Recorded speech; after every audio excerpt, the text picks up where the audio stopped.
My name is Mark Tatum, and I'm the Deputy Commissioner and Chief Operating Officer of the NBA. Well, this is the birthplace of basketball, right, in Springfield, Massachusetts. And so this is where the game started. And this is where we honor all of the different legends of the game of basketball. And I'm honored to be recognized by the history makers and celebrate some of the great pioneers in the history of sports. Pass comes into Jordan.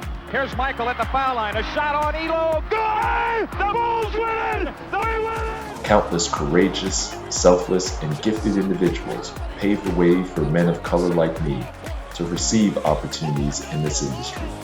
And I've been blessed with extraordinary mentors throughout my career who have served as valuable resources and played vital roles in my development. Growing up in Brooklyn, New York with a Vietnamese mother and a Jamaican father, I learned at a young age the importance of values such as diversity, respect, equality, and inclusion. Why is it so important that we recognize minorities? Well, I think representation matters, Savannah. I think diversity matters. I think representation matters. And I think inclusion matters.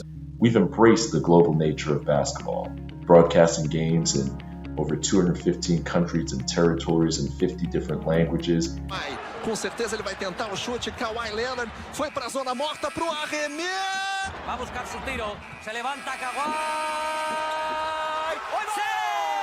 Leonard boşluk arıyor. Leonard attı. Kawhi Leonard. We've hosted NBA games around the world, and we've been launching new basketball initiatives around the world. Aristide Mugabe, Kasana Sano, Wilson Shabozwa, Jermaine Cole, Steve Hagelman Juarez, Jean-Paul Dolly. On a personal level, without leaders, particularly black men and women who truly invested in my growth and helped me maximize my potential, I would not be sitting where I am today. People like John Rice, who really helped me out when I was an MBA student looking to get into the business of sports. And John brought me under his wing. He introduced me to people like Marcia Sells, who gave me my first opportunity to work at the NBA. I then went to work for Major League Baseball and had the chance to work with and be mentored by Kathy Francis, who was the Chief Marketing Officer of Major League Baseball. And she taught me what it was going to take in order to be a successful executive in the business of sports. I will not stop until I see real change for us as Black America, for African Americans, for people of color. I'd also like to highlight and applaud players from across the NBA and the WNBA family who have advocated for decades and decades for equality and for social justice. And that's been throughout the history of our leagues. Their commitment to raising awareness around these important issues, both past and present, continues to influence those around them. And it really did inspire the creation of the Kareem Abdul-Jabbar Social Justice Champion Award to recognize a player's social justice efforts each season. We're excited to reveal the NBA is creating a new Social Justice Award named in honor of basketball legend Kareem Abdul-Jabbar. My name is Gail Marquis. I live in Jersey City, New Jersey. I was fortunate enough to play collegiate basketball for Queens College, and from there I was a two-time All-American. I played for the national championship every year I competed at college. Queens has Judy Maliski in the lineup, and Gail Marquis has come in also. The fourth year, my senior year, the International Olympic Committee decided to have women's basketball at the Olympic Games.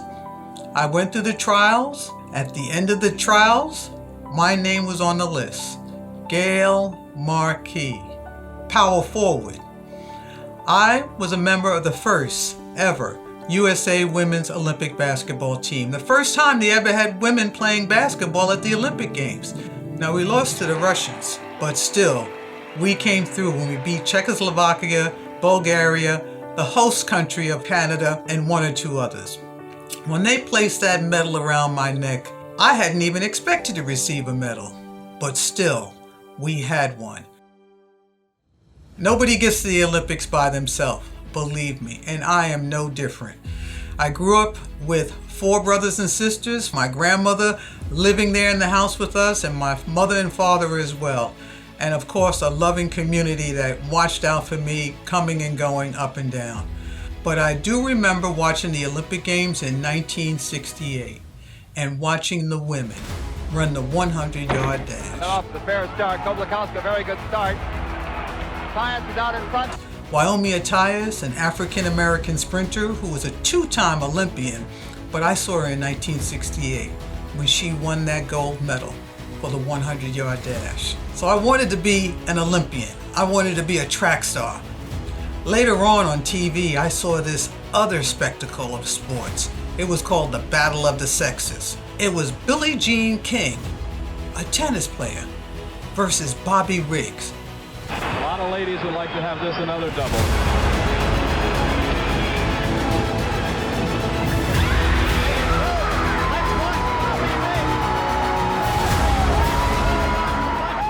She sliced and diced Mr. Bobby Riggs.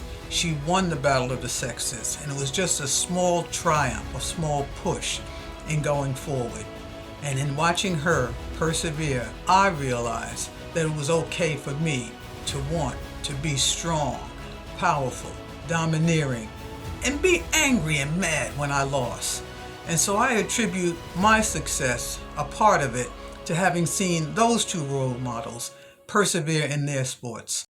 Earlier this week, Michigan President Lee Bollinger made a crucial decision selecting Tom Goss to be the new athletic director succeeding Joe Roberson. And Mr. Goss joins me live right now. The publicity surrounding your arrival has been so incredibly positive. How does it make a guy like you feel? Nervous. Quite nervous. It's a tough thing to live up to when you've got that kind of billing coming into the job, isn't it? Well, you know, there are certain things that I will be prepared to do, and the expectation has been really the standard, the bar has been set, and I just have to come in here and do all the right things. My name is Tom Goss. I'm currently the chairman of Goss LLC Insurance, an African-American insurance firm. Several years ago, in fact 1997, I was asked by my alma mater, the University of Michigan, to come back to help with some problems they were having and to become the first African-American athletic director over, at the time, the largest athletic program in the nation. One of the major issues I had confronting me was the basketball program had NCAA violations, and so I terminated the basketball coach. Following that termination, we've had a lot of success during the years that I was there, but what I think was most successful was the skill set that my father gave me very, very early in my business career. He said, if you're given an opportunity to lead, do so. Lead and give opportunities to others.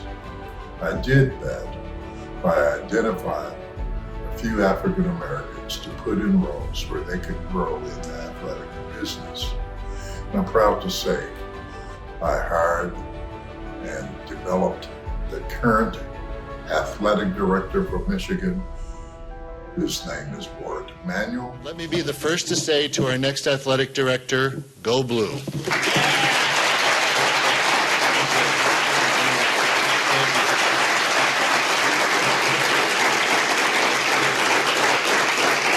Thank you. It is terrific for you all to be here today. I want to thank President Schlissel for offering me this great opportunity to serve the university. I am pleased to present to you Northwestern University's Combe Family Vice President for Athletics and Recreation, Derek Ragg, now suitably attired.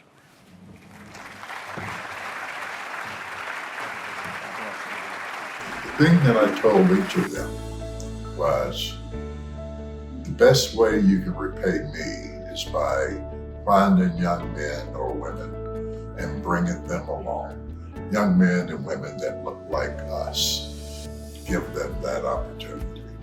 I believe my biggest challenge while in the job, a wrestler died by working out, dropping weight. But the good thing that came out of that bad situation was we were able to change all the rules in wrestling on weighing in. which probably has saved several lives. Hello, I'm Ben Davis, a 10-year veteran of the National Football League with the Cleveland Browns and the Detroit Lions, as well as a pioneering business owner in the cable TV industry. My future in professional sports and business began as a 6-year-old boy working for my father, B. Frank Davis. My mother, Sally Davis, a teacher and an activist, would take my sisters, Angela and Fania, with her to her meetings and demonstrations. My father took my brother Reggie and me to his business. My father was my first role model.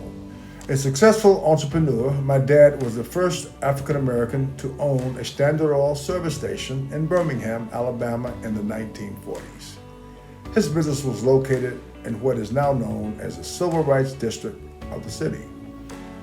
I remember one day my father asked me to watch the cash register while he stepped away. But I got hungry and walked over to a nearby cafe to get a hot dog. The scolding he gave me that day taught me a valuable lesson about discipline.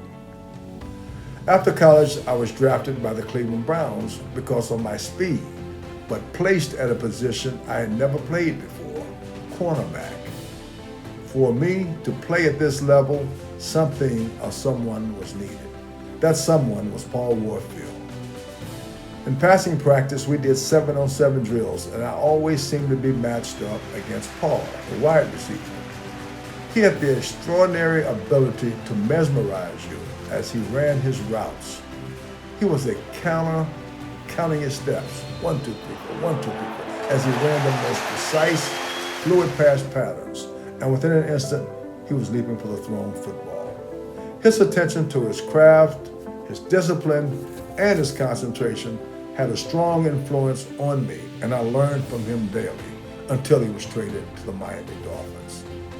In 1983, Paul Warfield was inducted into the Pro Football Hall of Fame. Life is not going to be one smooth road. It is not going to be easy. I would be remiss if I didn't acknowledge Marion Motley and Bill Willis, the first African Americans to play professional football for the Cleveland Browns. I would not have been here without them. Hello, I'm Harry Carson. Harry Carson was the quintessential football player. He was the prototypical middle linebacker, Super Bowl champion, played the game with ferocity, played the game with passion. Carson did so much in his career, but when you think of Harry Carson, you think about him as the captain.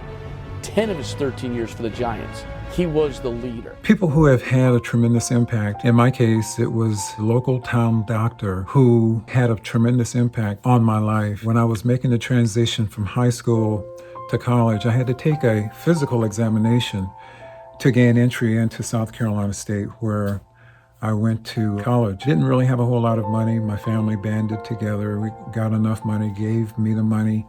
I went in, took a physical for entry into South Carolina State. At the end of the physical, Dr. Beck looked at me and he said, "I don't want your money." He said, "I want you to make something of your life." What he said to me resonated with me for years and years and years. He wanted me to make something of my life, and for me, I could just sense that he probably knew something that I didn't know. And when I went on to college, I thought about, prior to every game, standing on the sideline, listening to the national anthem, I thought about Dr. Beck and what he said.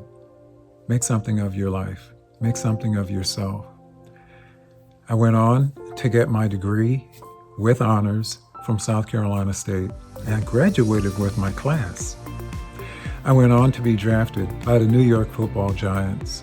I played 13 years, gained many honors, but ultimately, after my career ended, I was inducted into the Pro Football Hall of Fame. With that honor, it gave me the opportunity to do so much more than being a former player. It gave me the opportunity and the platform to reach out and touch people. And I would tell them what Dr. Beck would tell me. That is, make something of your life. Whatever it is, make something of yourself and of your life.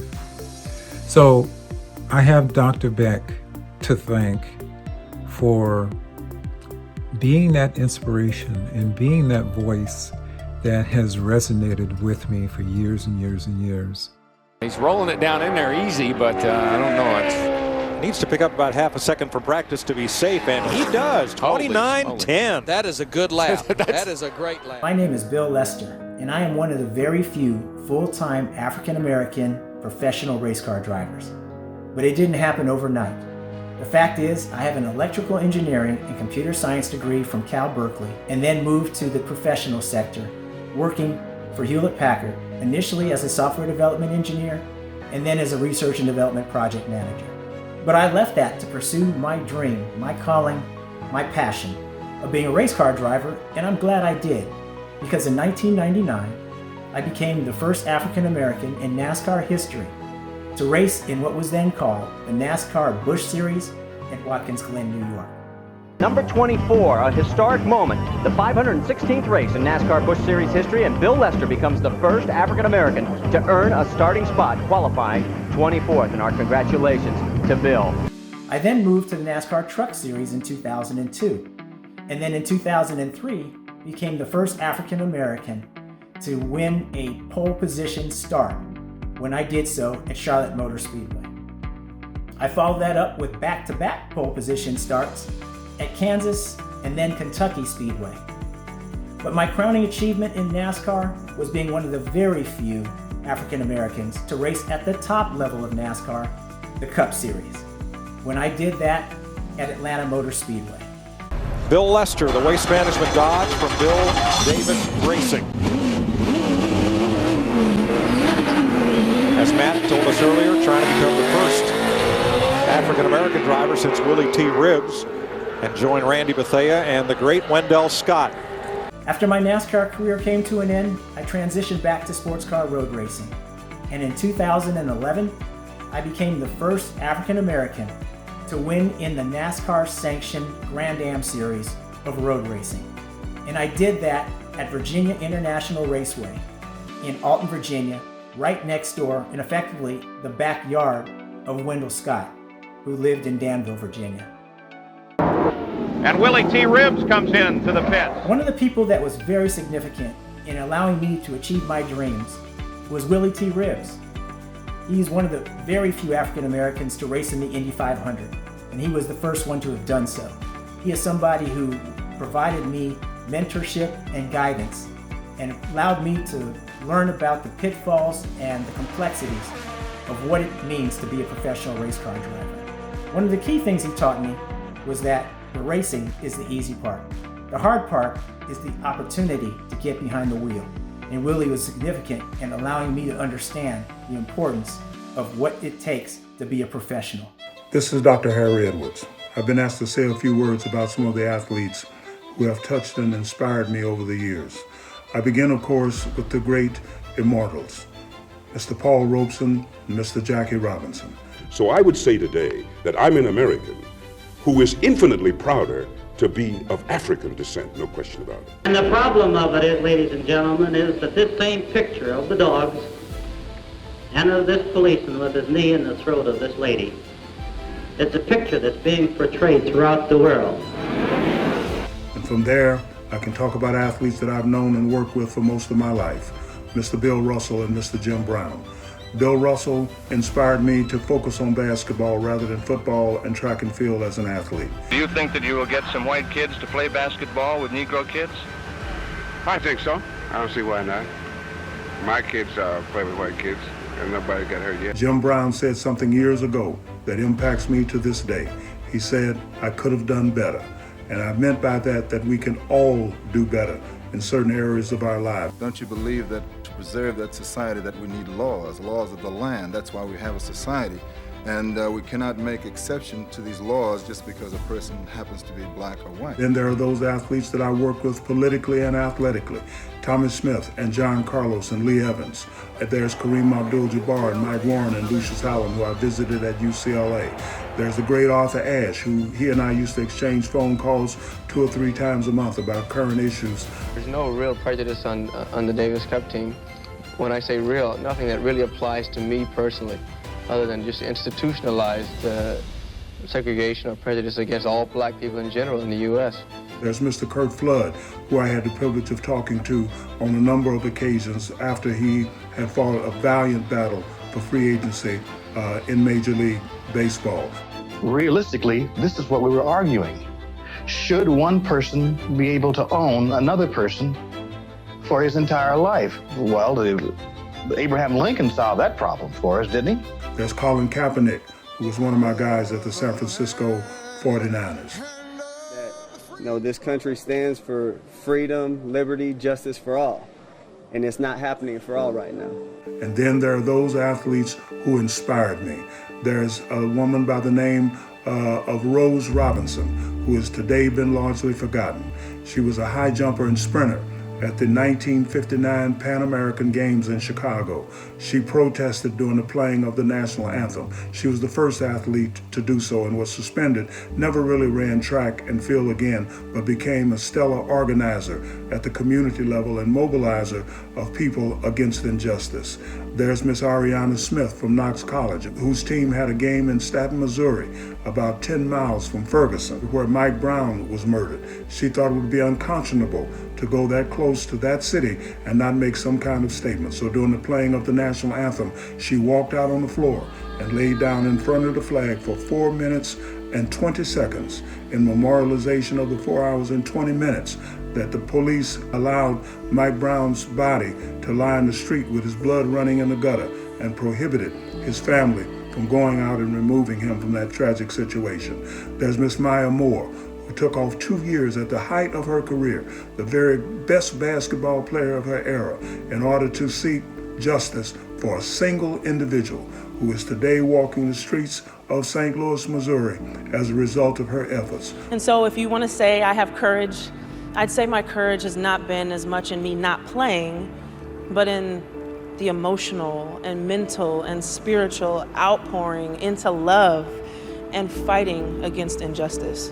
And then there's Miss Gwen Berry, a hammer thrower who at every opportunity has changed her sports stage into a protest platform on behalf of the voiceless, speaking out against police violence, injustice, voter suppression, and then there are the women of the WNBA. And here I want to highlight Miss Renee Montgomery and the Atlanta Dream, who not only spoke out against some racist messaging and comments made by one of the owners and had that owner removed, but they mobilized with Miss Stacey Abrams, with LeBron James and his Get Out the Vote operation. They inspired me to be better, to work harder, not to tire, to continue my own struggle for justice and freedom. These athletes are my models, my inspirations, my icons, and I feel privileged to have been alive when they passed this way.